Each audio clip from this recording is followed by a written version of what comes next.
discussion of convergent sequences. We will discuss here convergent sequence. Convergent sequence क्या होती है, उनकी लिमिट सीक्वेंस की क्या होती है, इसके बारे में यहाँ पर चर्चाएं करेंगे. So basically this is the definition of convergent sequence or sequence fn. We are writing in this way. This is the nth term and we are writing sequence in this way. Is said to be convergent if there exists a number L and if for any given epsilon greater than 0 there exists a number m. हमें इस m की ज़रूरत पड़ेगी such that वो m absolute value of fn minus l less than epsilon for all n greater than m. ये condition hold होनी चाहिए, ये कंडीशन होल्ड होनी चाहिए, ये कंडीशन एग्जाम्पल से क्लियर होगी. सो यहाँ पर the number l is called the limit of the sequence. ये जो नंबर l है वो लिमिट कहलाएगा सीक्वेंस का.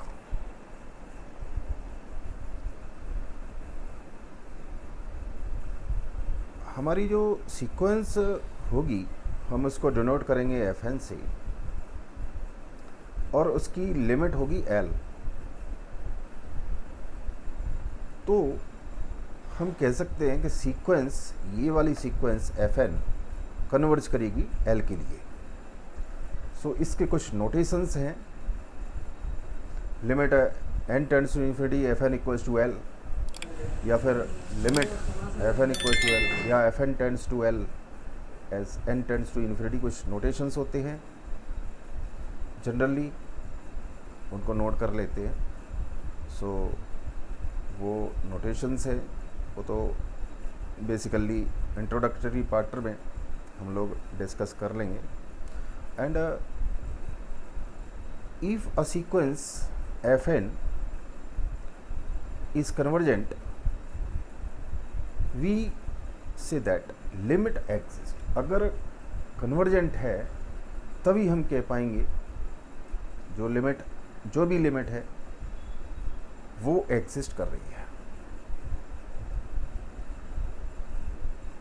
यहाँ पर जो एब्सोल्यूट वैल्यू fn यानी nth term minus l less than epsilon for all n greater than m, ये डिफरेंस है fn और l का, यानी nth टर्म और l का, और इसको लेस किया गया है लेस देन एप्सिलॉन. सो ये एक स्टेज पर l माइनस एप्सिलॉन और l प्लस एप्सिलॉन के बीच में fn लाई करना शुरू कर देता है.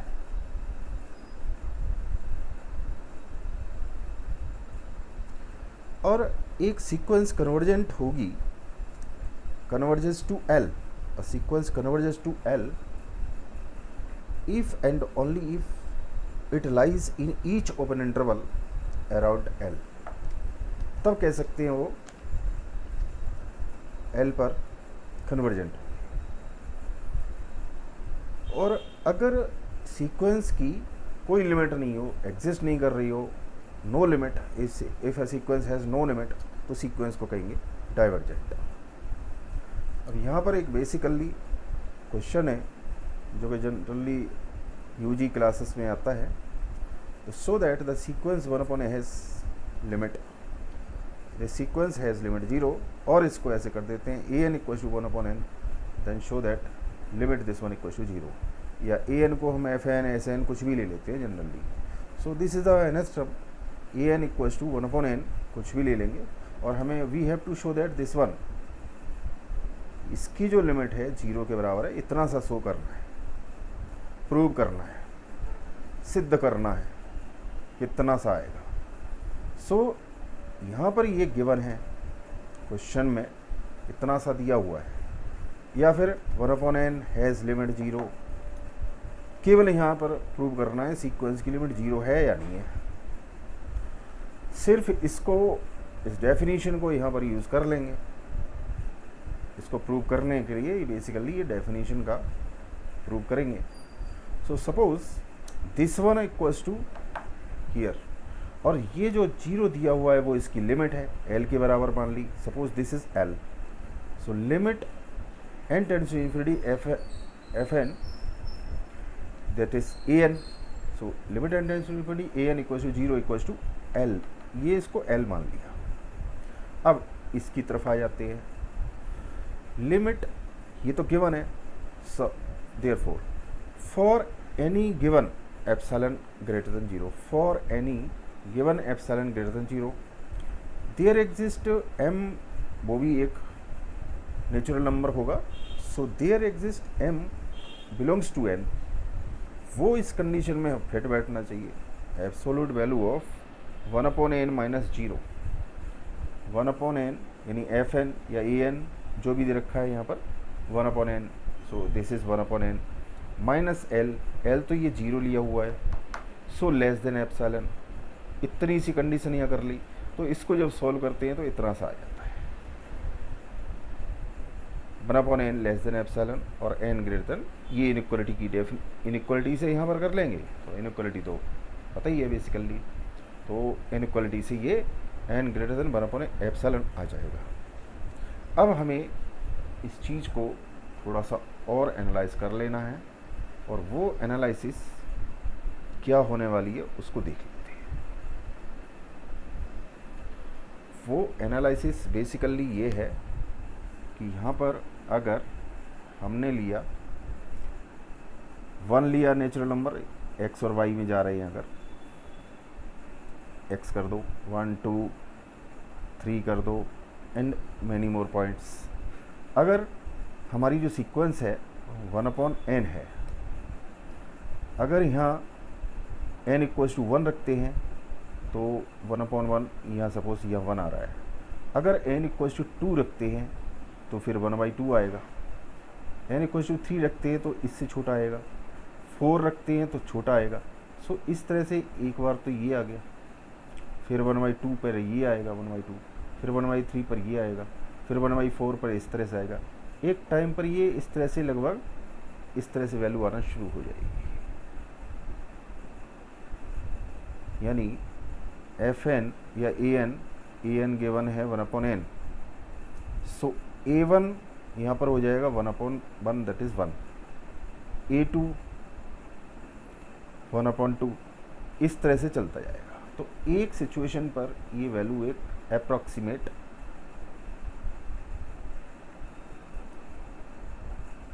डिफरेंस कम होता जाएगा। सो जो ये वैल्यू एग्जैक्टली तो नहीं होगी, लेकिन एक अप्रॉक्सी आना शुरू हो जाएगी। इस पॉइंट को कहेंगे लिमिट ऑफ द सीक्वेंस, जहां पर ये अप्रॉक्सी आना शुरू हो जाएगी।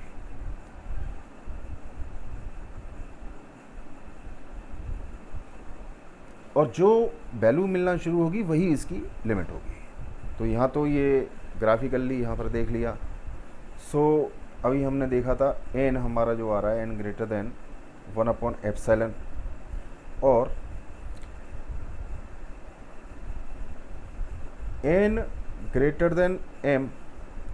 सो n ग्रेटर देन m जो हमारी कंडीशन होती है n ग्रेटर देन m, इसका मतलब n ग्रेटर देन एप्सिलॉन, तो इसका मतलब हो गया m इक्वल्स टू 1/एप्सिलॉन, क्योंकि हम जो कंडीशन डेफिनेशन में लेते हैं n ग्रेटर देन m, सो n ग्रेटर देन 1/एप्सिलॉन, तो यहाँ पर m हो गया 1/एप्सिलॉन। इतनी सी बात तो बराबर हो गई होगी, m equals to one by epsilon. So अगर हम कंसीडर कर लें m equals to let m equals to one by epsilon, इसका एब्सोल्यूट, सो ये लीस्ट इंटीजर हो जाएगा m। तो फॉर एवरी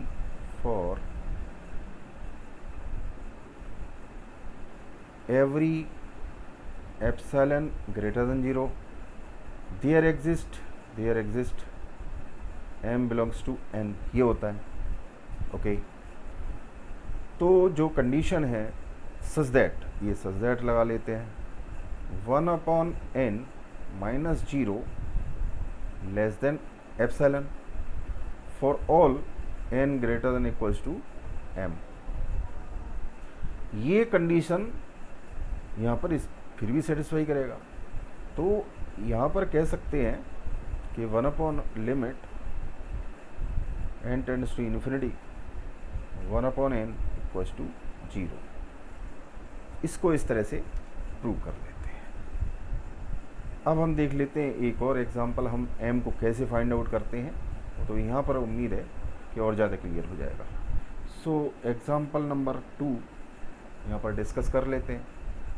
तो इसमें थोड़ा चेंज कर लेते हैं। Find m belongs to n such that ये दे रखा है nth term 2n upon n plus 3 minus 2, ये भी दे रखा है। So this is less than 1/5 for n greater than equals to m। हमको ये वाला m यहाँ पर फाइंड आउट करना है, तो इसके सॉल्यूशन स्टेप्स देख लेते हैं। सिर्फ ये वाले m की बात कर रहे हैं, find m belongs to n। ये वाला m जो डेफिनेशन में था उसको एक बार यहाँ से क्लियर कर लेते हैं। तो इसको जब सिंप्लीफाई करेंगे तो यहाँ पर आने वाला है 2n minus 2n minus 6 upon n plus 3 आने वाला है, और इसका एब्सोल्यूट लगाने वाले हैं लेस देन 1/5 हो जाएगा। तो इसको हम अप्लाई करेंगे। सो यहाँ पर -6 अपॉन n प्लस 3 का एब्सोल्यूट, सो 6 अपॉन, तो इसको हम कर सकते हैं 6 अपॉन n प्लस 3, और ये लेस देन हो जाएगा 1/5। अब यहाँ पर इनइक्वालिटी का रूल लगा लेते हैं। अगर इसको हम इनइक्वालिटी को रूल लगा के अगर हम करना चाहें n प्लस 3 अपॉन 6, सो ये ग्रेटर देन हो जाएगा 5, ये इनइक्वालिटी के रूल से। क्योंकि अब हम क्या करने वाले हैं, इसमें इनइक्वालिटी का रूल फिर लगाएंगे। सो n प्लस 3 यहाँ पर रहेगा अपॉन 6 है, इंटू 6 करेंगे ग्रेटर देन 5 इंटू 6, इस तरह से।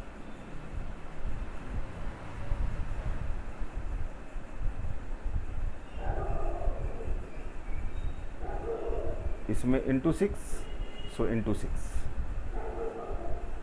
इस तरह से। तो यहाँ से जो हमें मिलने वाला है n प्लस 3, सो n प्लस 3, क्योंकि 6 से 6 कैंसिल आउट हो जाएगा, ग्रेटर देन हो जाएगा 30। फिर इसमें इनइक्वालिटी का रूल लगाएंगे।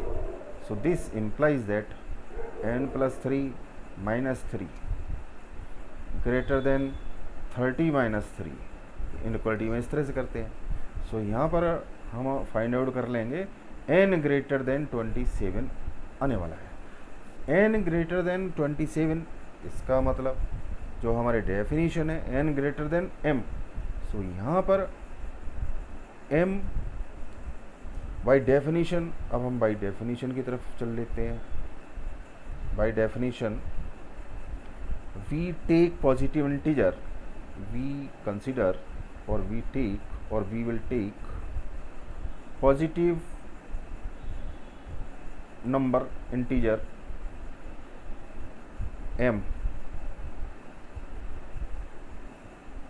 greater than 27. We will take positive integer m greater than 27, जो कि यहाँ पर 2n upon n plus 3 minus 2 absolute value less than 1/5 for all n greater than m के लिए। So for epsilon equals to 1/5 we have, epsilon अगर 1/5 है, so we have m equals to 28, क्योंकि 27 से जस्ट बड़ा 28 लीस्ट वैल्यू है which is greater than 27। So we can find, यहाँ पर लिख सकते हैं we can find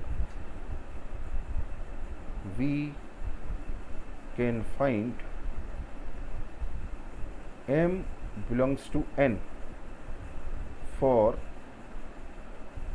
each epsilon greater than 0 such that, ये जो कंडीशन है 2n upon n plus 3 minus 2 less than epsilon for all n greater than 0, so यहाँ एक बार लिख देते हैं 2n upon n plus 3 minus 2 absolute value less than epsilon for all n greater than equals to m। So यहाँ पर कह सकते हैं लिमिट, ये कंडीशन होल्ड हो गई 28 के लिए, सो लिमिट, क्योंकि n इन्फिनिटी जाएगा, so 2n upon n plus 3 equals to 2, ये लिमिट होगा इसका, क्योंकि यहाँ पर हमने n ग्रेटर फाइंड आउट कर लिया है। सो m 28 के लिए हमारी लिमिट ये आ रही है, n ग्रेटर देन 27 m ये आएगा। So we have to obtain find m belongs to n, so natural number होना चाहिए। So 2n upon n plus 3 minus 2 less than epsilon for n greater than equals to m के लिए m यहाँ पर 28, और जो वैल्यू आएगी limit की वो 2 आएगी, एप्सिलॉन इक्वल्स टू 1/5 के लिए, यहाँ से और यहाँ से। सो m will be here, limit will be here, limit इसकी 2 हो जाएगी, सेटिस्फाई हो रहा है। इस तरह से कुछ वैल्यूज़ यहाँ पर फाइंड आउट करते हैं, और उम्मीद है कि इतना सा क्लियर हुआ होगा। अभी कुछ इसके एग्जाम्पल और करेंगे जिससे कि और ज़्यादा क्लियर हो जाएंगे। तो इसमें अगर कहीं फिर भी डाउट है कमेंट करके बता सकते हो या डिस्कस कर सकते हो। तो उम्मीद है कि ये थोड़ा सा क्लियर हुआ होगा, थोड़ा सा क्यों ज़्यादा सा हो गया होगा। अगर नहीं हुआ होगा तो फिर बताना कैसे और ज़्यादा कैसे क्लियर होगा, वो भी बता देना। Thanks for watching.